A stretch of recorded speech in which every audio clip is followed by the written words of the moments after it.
नमस्कार. रुचकर स्वाद यूट्यूब चॅनलमध्ये तुम्हा सर्वांचं मनापासून स्वागत आहे. तर आज आपण पाहणार आहोत अतिशय चवदार, खमंग आणि दिसायसुद्धा तितकीच मस्त दिसणारी काटामाटाची भाजी.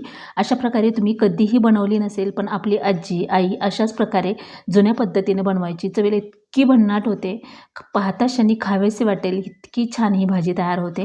तर इथं भाजी कशी निवडायची किंवा भाजी कशी असते ते बघा. असे पानं असतात.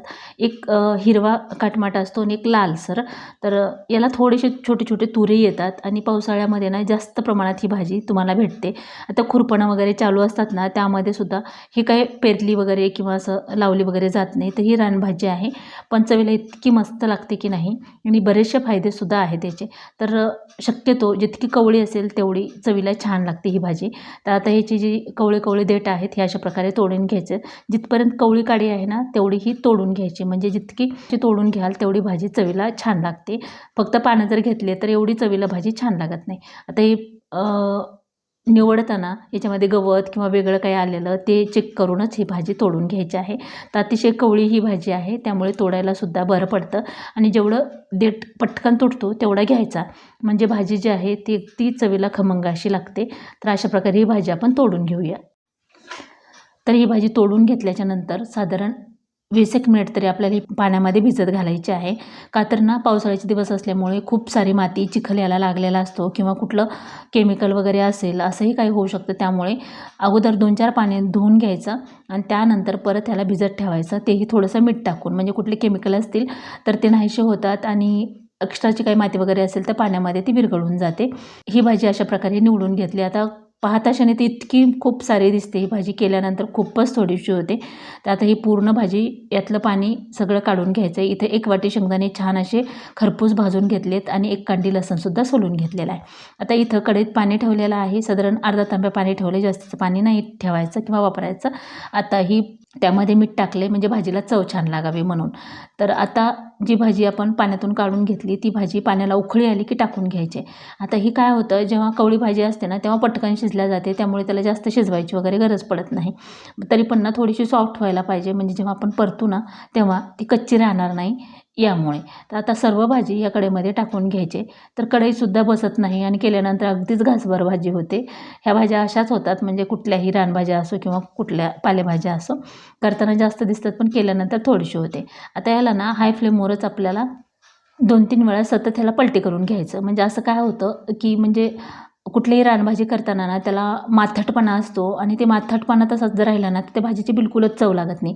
त्यामुळे याला ना असं छान मिक्स करून घ्यायचं गरम पाण्यामध्ये. हाय फ्लेमवरच हे मी मिक्स करून घेते. आणि खूप कवळी भाजी असेल ना तर लगेचच गाळ होते किंवा शिजल्या जास्त जाते, त्यामुळे चेक करायचं आहे. जर का चेक केल्याच्या नंतर जास्त शिजत असे वाटत असेल तर पटकन भाजी पाण्यात टाकायची, म्हणजे काढून घ्यायची. तर आता मी चेक करते तर शिजलेली नाही, म्हणजे बऱ्यापैकी कच्ची आहे भाजी. आणि बघा याचं लालसर पाणी निघतं आहे. जेव्हा आपण डायरेक्टली फोडणी घालतो ना तेव्हा हे लालसर पाणी तसंच राहतं आणि त्यामुळे जी चव आहे ती व्यवस्थित लागत नाही. त्यामुळे कुठलीही रानभाजी करताना त्याला असं उकळून घेऊनच करायची, म्हणजे त्या भाजीची चव छान लागते. तर आता सराट्याची भाजी वगैरे असेल तर तुम्ही अशीच फोडणी टाकली तरी चालतं, पण ह्या भाज्यांना उकळूनच घ्यावं लागतं. परत एकदा चेक करते तर बऱ्यापैकी सॉफ्ट झालेली आहे. आता गॅस बंद करून घेतलेला आहे मी. आता लगेचच ही भाजी पाण्यातून बाहेर काढायची आहे. तर अशा प्रकारे झाऱ्याने बाजूला भाजी काढायची आणि परत एखाद्या गाळणीवर वगैरे टाकायची. तर भाजी जी आहे ती बऱ्यापैकी असं सॉफ्ट व्हायला पाहिजे. जर का तुम्ही कच्चीच भाजी काढली तर परत शिजायला वेळ लागतो. त्यामुळे इथंच थोडीशी नरम झाली भाजी की परत एका गाळणीवर काढायची आणि परत आपल्याला ही भाजी धुवून घ्यायची आहे. म्हणजे 1 वेळा पाण्यात टाकायची आणि परत ती पिळून घ्यायची. म्हणजे असं केल्याने जे लालसर पाणी आहे ते एकनं एक निघतं आणि त्यामुळे भाजीची चव छान लागते. तर त्याच कढईमध्ये थोडंसं पाणी टाकून परत याच्यामध्ये टाकलेलं आहे. आता एकनं एक गरम पाणी पातेल्यामध्ये निघलं खालच्या की परत आपल्याला ते थंड पाण्यात दुसऱ्या ही भाजी टाकून घ्यायची आहे. आता हे बघा, ह्या कढईमध्ये परत असं लाल पाणी निघतं किंवा थोडी थोडी मातीसुद्धा निघते हे उकळून घेतल्याच्या नंतरसुद्धा. तर परत ह्या भाजीमध्ये ना भरपूर पाणी टाकले आणि परत 2-3 वेळा असे एक ना एक भाजी अशी सुट्टी करून घ्यायची आणि त्यानंतर त्यातलं एक ना एक पाणी जे आहे लालसर ते निघलं जातं. आणि कुठं कुठं ना एखाद्या वेळेस असं भाजी खूप गुंता झाल्यासारखी होते, तर ती सुद्धा चेक करायची आणि अशा हाताने सोडवून घेऊन पुन्हा याचा असा मुटका तयार करून घ्यायचा, म्हणजे भाजी आपल्याला पिळून घ्यायची आहे. तर एक ना एक भाजी स्वच्छ होते असं केल्यामुळे.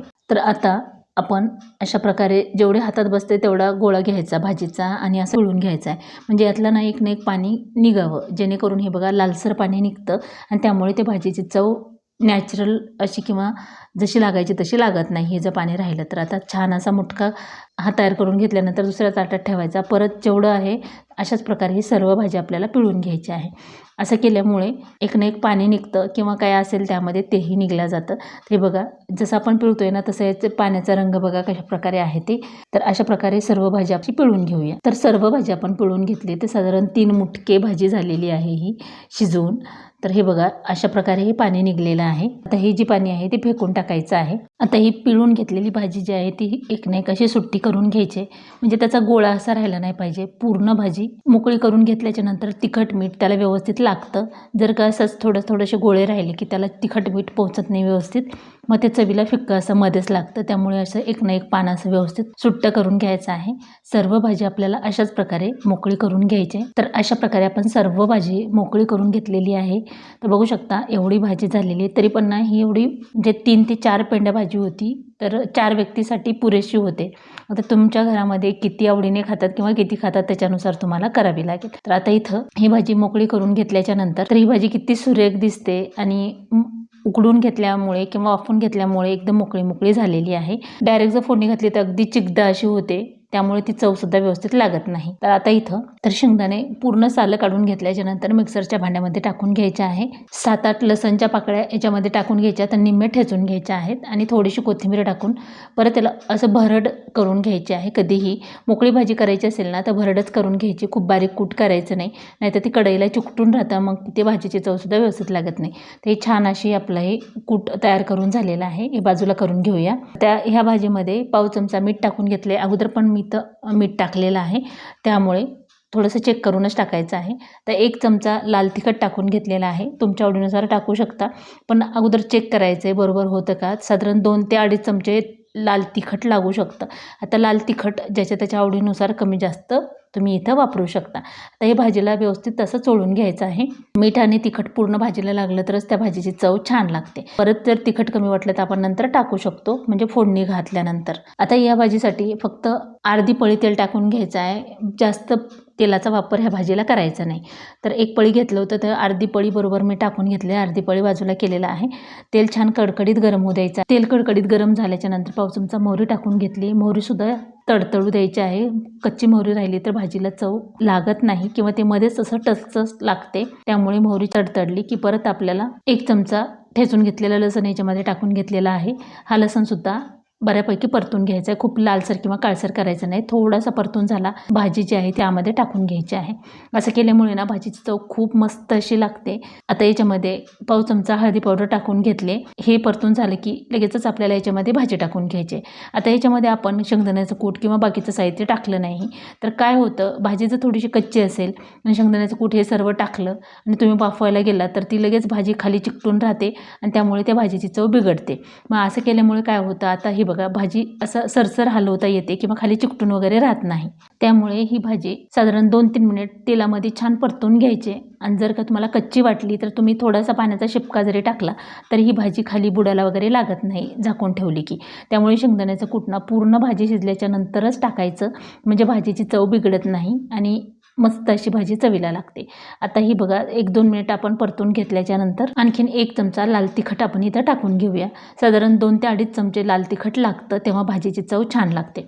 आता इथं बघा आपण तेलामध्ये भाजी परतून घेतल्याच्या नंतर बऱ्यापैकी आणखीन थोडीफार जी कसर आहे किंवा कच्ची भाजी आहे ती परतल्या जाते.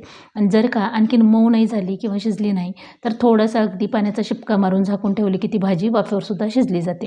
का आता आपण अगोदर ही भाजी शिजवून घेतली, पण काड्या जर आहेत ते मऊ व्हायला पाहिजेत, नाही तर ती करकर अशी भाजी लागते. आता बघा अगदीच 1-2 चमचा पाणी साईडनं टाकून घेतले आणि लगेचच आपण ताट झाकून घेणार आहोत. आणि याला जास्त वेळ सुद्धा ठेवायचं नाही, एखादा मिनिट ठेवायचं आणि लगेच उघडून पाहायचं आहे, नाहीतर करपल्या जाईल भाजी. आणि म्हणजे पाण्याचा शिपका मारला की लो फ्लेम करून घ्यायची, त्यामुळे भाजी छान अशी शिजल्या जाते. आता हे बघा एकदम छान अशी वाफ बसलेली आहे. आता आपल्याला पाण्याचा शिपका मारायची सुद्धा गरज नाही. परत जेव्हा आपण थोडा वेळ झाकून ठेवली की परत ही भाजी थोडीफार कसर असलेली शिजून निघते. तरी पण एकदा चेक करूया. तर हे बघा एकदम नरम अशी झालेली आहे. यापेक्षासुद्धा जास्त शिजवायची नाही. जास्त पण शिजली ना तर खमंग अशी भाजी लागत नाही. आणि जर का निब्बर भाजी असेल आणि एक पाण्याचा शिपका मारून पण शिजली नसेल तर डबल थोड्या वेळ एखादा पाण्याचा शिपका डबल मारून तेला झाकून ठेवा. जेव्हा पूर्णपणे भाजी व्यवस्थित शिजेल, सॉफ्ट होईल, तेव्हाच शेंगदाण्याचं कूट इथं टाकायचं आहे. आता इथं कवळी भाजी होती ना त्यामुळे याला जास्त वेळ शिजायला लागला नाही. पण निब्बर भाजी असेल तर थोडासा कमी जास्त वेळ लागू शकतो. आता इथं आपण भाजी परत चेक केल्याच्या नंतर पूर्ण शिजल्याच्या नंतर हे शेंगदाण्याचं कूट जे आहे ते पूर्णपणे याच्यात टाकून घ्यायचं आहे. म्हणजे साधारण एक वाटी, छोटी वाटी शेंगदाणे घेतले होते, त्याचं कूट हे भरड तयार करून घेतल्याच्या नंतर, किंवा तुम्हाला जर थोडंसं कमी आवडत असेल तरी कमी टाकू शकता, जास्त आवडत असेल तर जास्त टाकू शकता. पण खूप पण शेंगदाण्याचं कूट बिलकुल घालायचं नाही, जास्त पण घातलं तर व्यवस्थित असं लागत नाही भाजी.